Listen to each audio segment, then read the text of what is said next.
By the way, I can't just stop using this hi guys. I mean, I can't after all this time. It's so annoying. I don't like it. Whatever.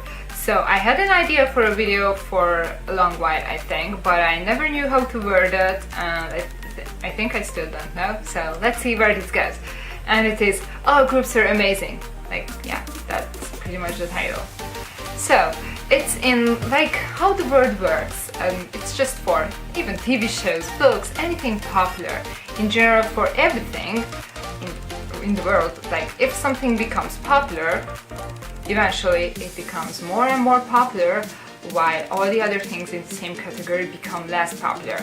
So when it's like, I don't know, like you could like draw a graph, like if this is like popularity level, then I don't know, K-pop groups like 10 years ago were like this, and it's like each K-pop group like that, but now it's more like, or like even taller, see, like it's more narrow. That's what I try to explain, and that is not a good thing, but it happens a lot. So when I got into K-pop, I said that in an annoying way, when I got into K-pop, it was like, okay, I liked 슈퍼주니어, the most popular group that time, and like, duh, for a reason.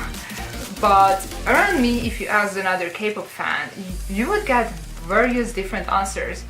Like, there were like multiple groups that people would answer as their bias group. Not every single one of them were like equally popular, but in general there were more fairly popular groups. And especially for boy groups. For girl groups, I still think there is like a wider range that people are interested in, because if people are more focused in girl groups, towards girl groups, they are like more likely to enjoy other girl groups. While with boy groups, people are more dedicated, and they also release more stuff, so it's more expensive.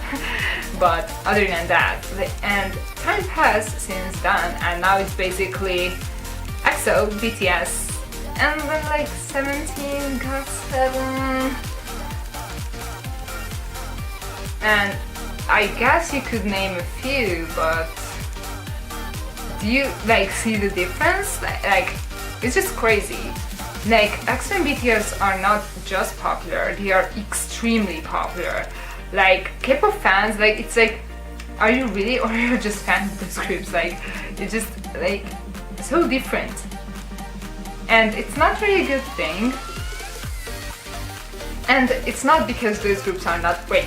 They are great, okay? Like, they have their things that they are really good at, and they also have their weaknesses. In general, like every other K-pop group, they were at the right place at the right time, at the right company if you're from SM, but you also had to get in and stay there, so like that's hard.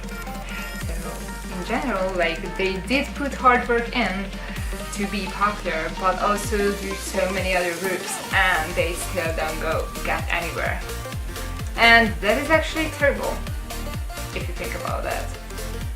Because like the size of the, if you like merge all the fandoms of all the K-pop groups together, and like it's a lot of people, and majority of them are just for the top more popular groups.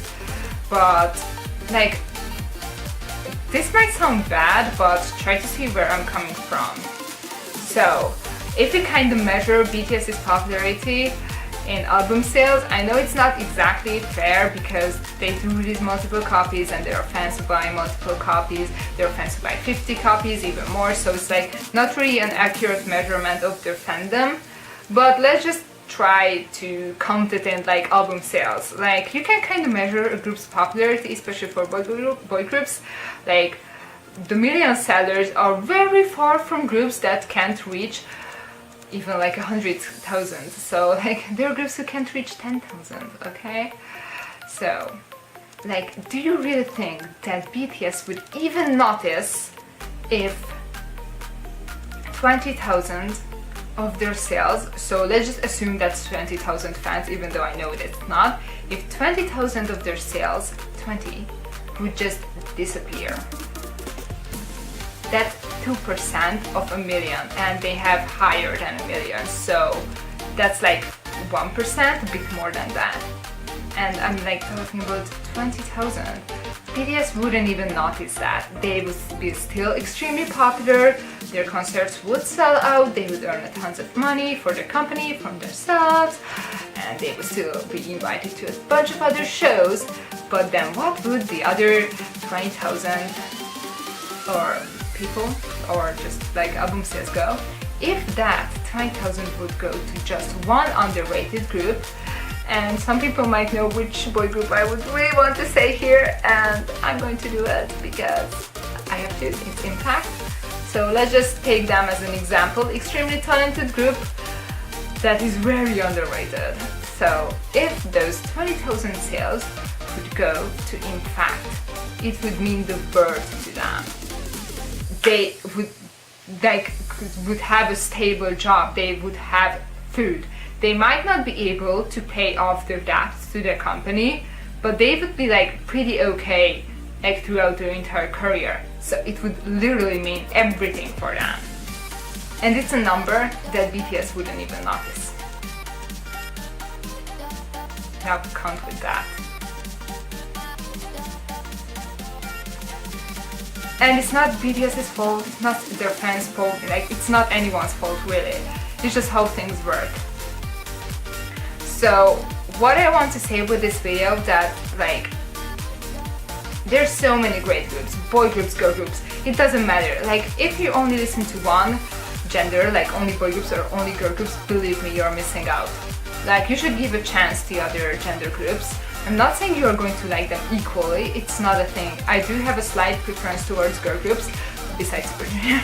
So I do have a slight preference towards girl groups, but I do enjoy so many boy groups, you know, like it's just how it is. I'm not saying that it's like the only right way to do it. Like I guess for me it's getting closer to 50-50, but like even if you're just doing a 20% to 80% ratio, that's still good. Like just like other gender groups, and in general just like new groups, old groups, middle-aged groups, like everything, like just be open-minded about the other groups, because just your interest in them, not even album sales, but if you watch their videos they get views, it can mean a lot for them, for less known groups. So just be open to like not just big company groups. Oh man, I hate people who only listen to those. Like they're just middle-sized companies, they're smaller sized companies.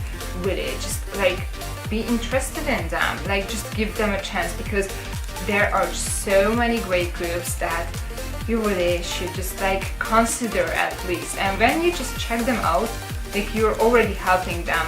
If you at least turned off your ad block, because you really should when you're watching videos on official channels, because it makes them money. So like don't use ad block there. So really just don't. It just means a lot to all these other groups. So all groups are great, just consider them. You don't have to buy all of them. I'm not saying that because it's obviously like pretty much impossible, but just consider like the other groups. That's what I wanted to say with this video.